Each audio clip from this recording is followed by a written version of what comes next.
Hello friends, स्वागत है आप सभी लोगों का हमारे चैनल क्विक स्टडी में। मैं कमल बेस्ट। इस वीडियो के माध्यम से दोस्तों आपके यहाँ पर कराऊंगा आर्मी टेक्निकल एनए का दोस्तों केमिस्ट्री का पार्ट नंबर 25, यानी कि दोस्तों यहाँ पर आपको मिलेगा रसायन विज्ञान का पार्ट नंबर 25। इससे पहले दोस्तों आपको 24 पार्टों में रसायन विज्ञान के महत्वपूर्ण क्वेश्चन कराए जा चुके हैं। यदि आपने पिछले वाले भागों को ना देखा हो दोस्तों तो आप जरूर देख लें, क्योंकि यहाँ पर जो आपको क्वेश्चन मिलते हैं वो आपके दोस्तों टॉप एग्जाम के, जो आपके ओल्ड एग्जाम के क्वेश्चन हैं वो आपको यहाँ पर बताए जाते हैं। तो आराम से आप सारे क्वेश्चन को लगातार देखते रहें श्रृंखला में, और जो भी क्वेश्चन आपको मिलते हैं दोस्तों आप सारे क्वेश्चन को नोट कर लेंगे ताकि आप एग्जाम के पहले सारे क्वेश्चन को रिवीजन कर पाएं। तो शुरू करते हैं, आज के क्वेश्चन को देखते हैं। कॉपी और पेन आप निकाल लें। और यहाँ पर देखिए दोस्तों, शुरू करने के पहले थोड़ी सी एक दरख्वास्त करना चाहेंगे। यदि आपने हमारे चैनल को सब्सक्राइब ना किया हो दोस्तों तो प्लीज़ सब्सक्राइब कर लें ताकि हमारे वीडियोज़ आपको लगातार मिलते रहें।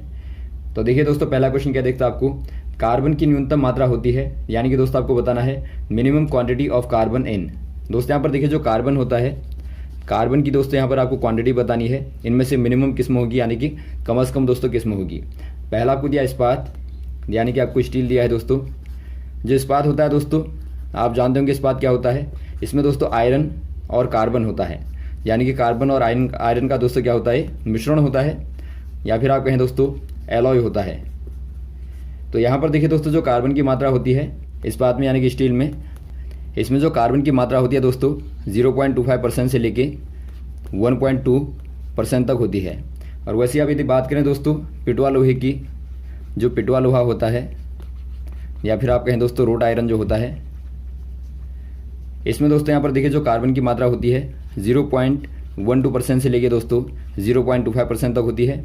और वैसे यदि आप बात करें ढलवा लोहे की, ढलवा लोहा यानी कि दोस्तों जो कास्ट आयरन होता है, यहाँ पर यदि आप बात करें तो यहाँ पर लगभग 2.5% कार्बन होती है।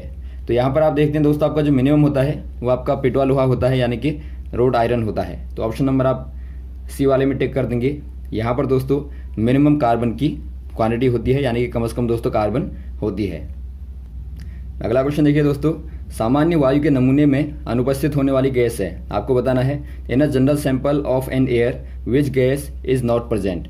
आपको बताना दोस्तों कौन सी वाली, यदि आप एयर का सैंपल लें दोस्तों, सिंपल सैंपल लें, तो वहाँ पर कौन सी वाली गैस अब्सेंस रहेगी, यानी कि दोस्तों प्रेजेंट नहीं रहेगी, यानी कि अनुपस्थित रहेगी आप कह सकते हैं। यहाँ पर आपको दिया नियोन, या फिर क्लोरीन, या कार्बन डाइऑक्साइड, या फिर हीलियम।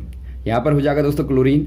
जो क्लोरीन होती है दोस्तों, यदि आप सिंपल सैंपल लेंगे, यदि आप सामान्य कोई सैंपल लेंगे दोस्तों, तो वहाँ पर क्लोरीन जो है वो क्या रहेगी दोस्तों, अनुपस्थित रहेगी।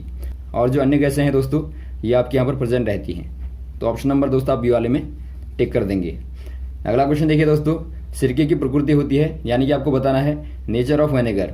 दोस्तों यहाँ पर देखिए जो सिरका होता है, या फिर आप कह सकते हैं विनेगर जो होता है दोस्तों, इसको दोस्तों आप एसिटिक एसिड भी बोलते हैं, एसिटिक एसिड कहें, या फिर दोस्तों आप इसका फॉर्मूला लिखते हैं CH3COOH। तो कैसा नेचर हो जाएगा दोस्तों, एसिडिक नेचर हो जाएगा, या फिर आप कहें दोस्तों अम्लीय प्रकृति हो जाएगी। तो ऑप्शन नंबर आपका हो जाएगा दोस्तों ए वाला, एसिडिक नेचर होता है। अगला क्वेश्चन देखिए दोस्तों, उत्प्रेरक वह पदार्थ होता है जो, यानी कि आपको बताना है catalyst is a substance which is, क्या करता है दोस्तों, पहला आपको दिया है स्टॉप केमिकल रिएक्शन, यानी कि रासायनिक अभिक्रिया को रोकता है। दूसरा आपको दिया स्टार्ट अ केमिकल रिएक्शन, यानी कि रासायनिक अभिक्रिया को प्रारंभ करता है। या to change speed of chemical reaction, यानी कि रासायनिक अभिक्रिया की चाल को बदलता है। या फिर कोई नहीं, नन ऑफ दीज। यहाँ पर दोस्तों आपका हो जाएगा ऑप्शन नंबर सी वाला दोस्तों, to change speed of chemical reaction.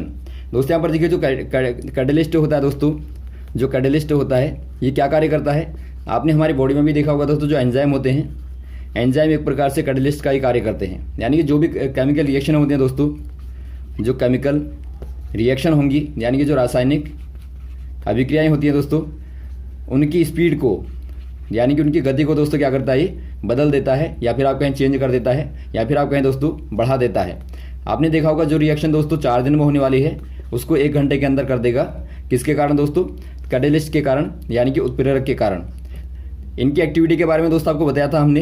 ये क्या करते हैं, कैटलिस्ट जो होते हैं दोस्तों अपने सरफेस पे जो रिएक्टेंट होते हैं, यानी कि जो अभिकारक होते हैं क्रिया करने वाले, उनको दोस्तों एब्जॉर्ब करते हैं, यानी कि उनको अवशोषित करते हैं। उसके बाद उनकी जो एक्टिवेशन एनर्जी होती है, जो रिएक्शन करने के लिए आवश्यक होती है, उसको दोस्तों कम कर देते हैं, और बाद में आराम से रिएक्शन कर लेते हैं। तो यहाँ पर जो आपके कैटलिस्ट होते हैं दोस्तों, ये रिएक्शन में करवाते हैं, केवल वहाँ पर भाग नहीं लेते हैं। तो यहाँ पर आप कह देंगे दोस्तों ऑप्शन नंबर सी वाला हो जाएगा to change speed of chemical reaction, यानी कि रासायनिक अभिक्रिया की चाल को बदल देता है। अगला क्वेश्चन देखिए दोस्तों, लोहे को जंग से बचाने के लिए उस पर परत चढ़ाने को कहते हैं, यानी कि आपको बताना है to save iron from rusting a coating on it is called. दोस्तों यहाँ पर देखिए आपने देखा होगा बार बार क्वेश्चन आता है, माना कोई आयरन की दोस्तों रॉड है, तो इसको जंग लगने से बचाने के लिए आप जानते होंगे दोस्तों जो आपकी रस्टिंग होती है कैसे होती है, आयरन के साथ में जब एयर संपर्क करती है दोस्तों और नमी होती है, यानी कि वाटर होगा H2O होगा, तो ये बनाता है Fe2O3 और साथ में H2O। ये दोस्तों ब्राउन कलर का होता है और इसको आप बोलते हैं आयरन ऑक्साइड आप बोलते हैं। तो यहाँ पर जो आयरन ऑक्साइड है दोस्तों यही आपका जंग कहलाता है। तो इसको बचाने के लिए आप क्या करते हैं, इसको बचाने के लिए दोस्तों इसके ऊपर से आयरन के ऊपर से आप एक कोटिंग कर देते हैं, इसको दोस्तों आप बोलते हैं जिंक कोटिंग, यानी कि दोस्तों आप जिंक के द्वारा एक परत चढ़ा देते हैं। इसको दोस्तों आप क्या बोलते हैं, यशद लेपन बोलते हैं, या फिर आप इसको गैल्वेनाइजेशन बोलते हैं, गैल्वेनाइजेशन, या फिर आप बोलते हैं गैल्वेनीकरण। तो यहाँ पर अलग अलग नामों से आता है, तो आप याद रखेंगे।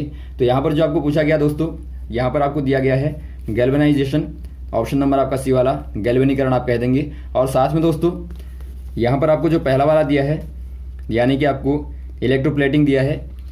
इलेक्ट्रोप्लेटिंग क्या होता है दोस्तों, यानी कि जो वैद्युत लेपन होता है, इसमें क्या होता है देखिए आपके पास में दोस्तों कोई ऑर्डिनरी मेटल होता है, यानी कि सामान्य कोई धातु होती है दोस्तों, कच्ची धातु होती है, उसके ऊपर से आप एक हाई क्वालिटी की दोस्तों मेटल की कोटिंग कर देते हैं, कोटिंग कर देंगे आप।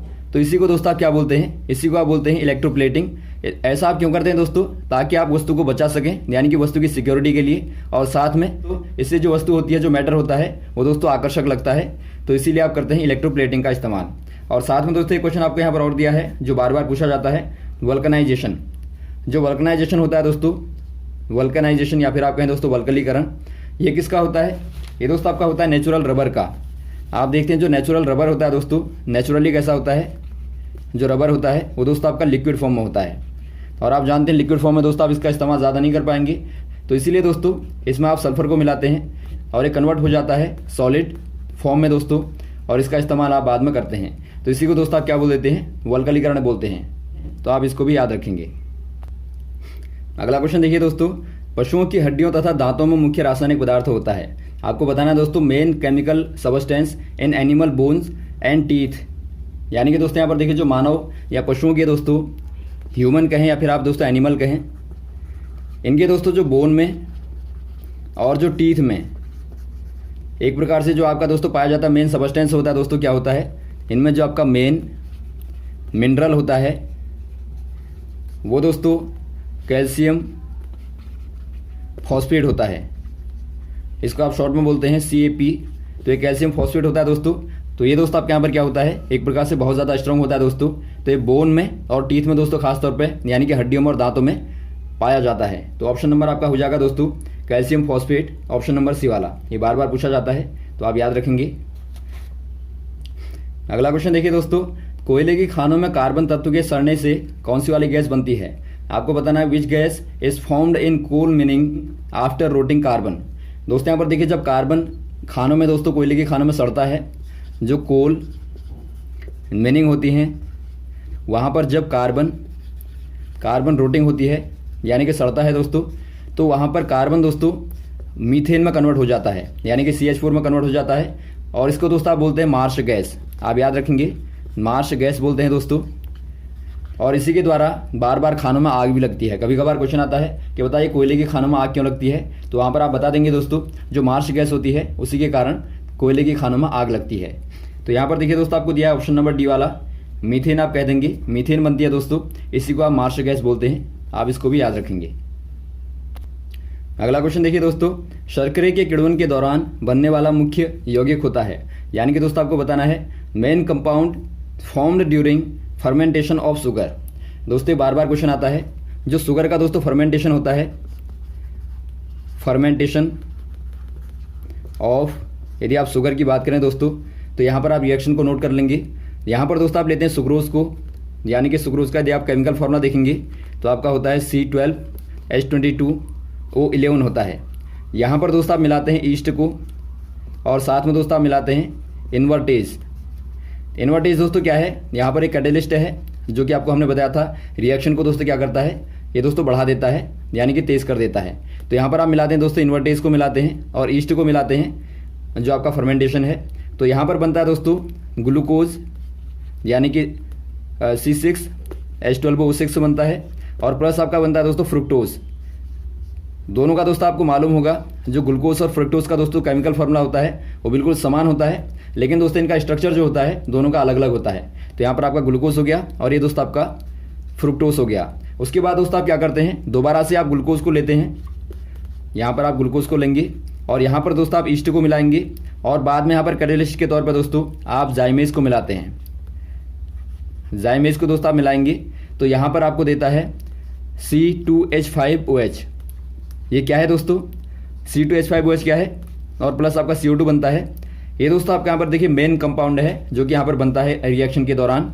इसको आप बोलते हैं दोस्तों एथिल एल्कोहल। क्या बोलेंगे आप, जो आपका C2H5OH है इसको दोस्तों आप बोलते हैं एथिल एल्कोहल या फिर आप इथाइल एल्कोहल भी बोल सकते हैं। तो यहाँ पर दोस्तों आपका इथाइल एल्कोहल बनता है जो कि एक प्रकार से पीने वाली दोस्तों ड्रिंक होती है, शराब होती है। तो ऑप्शन नंबर आपका हो जाएगा बी वाला एथिल एल्कोहल। और साथ में दोस्तों आप जाइमेज और इन्वर्टेज को याद रखेंगे ताकि आपको इनके आधार पर भी क्वेश्चन आएगा तो आप आराम से बता पाएं। अगला क्वेश्चन देखिए दोस्तों, नाइट्रोजन यौगिकीकरण का अर्थ क्या होता है, यानी कि आपको बताना है worse mean of nitrogen fixation. दोस्तों यहाँ पर देखिए जो नाइट्रोजन फिक्सेशन होता है दोस्तों, फिक्सेशन जो होता है यानी कि दोस्तों आप नाइट्रोजन का यौगिकीकरण बोलते हैं दोस्तों।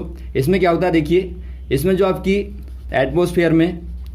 एटमॉस्फेयर में दोस्तों जो नाइट्रोजन होती है ये कन्वर्ट होती है कुछ इंपॉर्टेंट या फिर आप कहें दोस्तों कुछ रेयर कंपाउंड में। तो इसी को दोस्तों आप क्या बोलते हैं, इसी वाली प्रोसेस को आप बोलते हैं नाइट्रोजन फिक्सेशन या फिर आप कहें दोस्तों नाइट्रोजन का यौगिकीकरण। तो यहाँ पर आपको देखिए ऑप्शन नंबर दिया है दोस्तों डी वाला, atmospheric nitrogen convert into some important compound. यानी कि दोस्तों जो आपकी वायुमंडलीय नाइट्रोजन होती है ज़रूरी यौगिकों में दोस्तों परिवर्तित हो जाती है और इसी को आप बोलते हैं नाइट्रोजन फिक्सेशन। तो यहाँ पर आपका हो जाएगा ऑप्शन नंबर डी वाले में आप टिक कर देंगे। अगला क्वेश्चन देखिए दोस्तों, काष्ठ कोयला बनाने के लिए लकड़ी को डैडेस में जलाते हैं, यानी कि दोस्तों आपको बताना है फॉर चारकोल वुड बर्न इन। दोस्तों यहाँ पर देखिए आपको चारकोल बनाना है यानी कि काष्ठ कोयला या फिर आप कहें दोस्तों चारकोल यदि आपको बनाना है दोस्तों तो आप क्या करेंगे, आप इसके लिए दोस्तों लकड़ी को यानी कि जो वुड होती है दोस्तों जो लकड़ी होती है इसको आप कैसे जलाएंगे आपको बताना है। पहला आपको दिया है प्रेजेंस इन ऑफ एयर, या दूसरा आपको दिया है in presence of pure oxygen, या तीसरा आपको दिया है वायु की अनुपस्थिति में यानी कि अब्सेंस ऑफ एयर, चौथा आपको दिया प्रेजेंस ऑफ नोबल गैसेज। यहाँ पर आपका हो जाएगा दोस्तों अब्सेंस ऑफ एयर, यानी कि दोस्तों अब्सेंस ऑफ एयर यानी कि आप वायु की अनुपस्थिति में दोस्तों लकड़ी को यानी कि वुड को दोस्तों जलाते हैं, बर्न करते हैं। तो यहाँ पर हो जाएगा ऑप्शन नंबर सी वाला, वायु की अनुपस्थिति यानी कि अब्सेंस ऑफ एयर हो जाएगा दोस्तों। अगला क्वेश्चन देखिए दोस्तों, यद्यपि रोशन बल्ब के भीतर तापमान लगभग 2700 डिग्री सेल्सियस होता है तथापि फिलामेंट नहीं जलता है, क्यों? यानी कि दोस्तों आपको बताना है approximate temperature inside a shined bulb is 27 degree centigrade but its filament is not burn, why? दोस्तों यहाँ पर देखिए जो आपने देखा होगा बल्ब को देखा होगा दोस्तों, इसके अंदर का यदि आप टेम्परेचर देखें दोस्तों फिलामेंट का, ये आपका अप्रोक्सीमेटली होता है 2700 डिग्री सेंटीग्रेड यानी कि 2700 डिग्री सेंटीग्रेड के आसपास दोस्तों आपका अप्रोक्सीमेट होता है। उसके बाद भी दोस्तों आप देखते हैं जो फिलामेंट होता है नहीं जलता है। तो ऐसा क्यों होता है आपको बताना है। ऐसा इसलिए होता है दोस्तों क्योंकि आप बल्ब के अंदर क्या करते हैं दोस्तों, बल्ब को निर्वातित कर देते हैं। निर्वातित करने का मतलब क्या होता है, निर्वातित आप करते हैं दोस्तों यानी कि आप इवैक्यूएटेड कर देते हैं बल्ब को, जहाँ पर दोस्तों अंदर की गैसों को आप निकाल देते हैं। यानी कि आप यहाँ पर कह देंगे दोस्तों जो अंदर ऑक्सीजन होती है दोस्तों उसको आप बाहर निकाल देंगे और वहाँ पर आप कुछ इम्प्योर नाइट्रोजन को भर देते हैं दोस्तों, या फिर आप कुछ नोबल गैसेस को दोस्तों वहाँ पर फिलअप कर देते हैं। यानी कि कुछ आप दोस्तों अशुद्ध नाइट्रोजन को भरते हैं या फिर दोस्तों आप कुछ अक्रिय गैसों को वहाँ पर भर देते हैं। तो यहाँ पर कौन सा वाला विकल्प हो जाएगा दोस्तों, पहला आपको दिया है इट्स हीट इंसुलेटर, दूसरा आपको दिया है it is not burn in close system, तीसरा आपको दिया है दोस्तों a necessity oxygen for burning is absence inside the bulb. यानी कि दोस्तों आपको दिया है जलने के लिए जो आवश्यक ऑक्सीजन होती है बल्ब के अंदर मौजूद नहीं होती। और चौथा आपको दिया कोई नहीं। तो ऑप्शन नंबर आपका हो जाएगा दोस्तों सी वाला। जो बल्ब के अंदर की जो दोस्तों आपकी O2 होती है उसको आप बाहर निकाल देते हैं पहले से ही, तो वहाँ पर दोस्तों जो जलने के लिए आवश्यक ऑक्सीजन होती है वो वहाँ पर अब्सेंस रहती है, यानी कि वहाँ पर नहीं रहती। तो इसीलिए दोस्तों वहाँ पर ये बल्ब नहीं जलता है, फिलामेंट नहीं जलता है। तो ऑप्शन नंबर आपका हो जाएगा सी वाला, आप सी वाले में टिक कर देंगे। और साथ में आपको ये भी मालूम होना चाहिए इसके अंदर दोस्तों नाइट्रोजन फिलअप होती है या फिर दोस्तों नोबल गैसेज भरी जाती हैं। तो यहाँ तक दोस्तों आप क्वेश्चन को तैयार करेंगे, इसके बाद आपको नेक्स्ट वाले पार्ट में लगातार क्वेश्चन को कराते रहेंगे। ओके, थैंक्स, जय हिंद, जय भारत।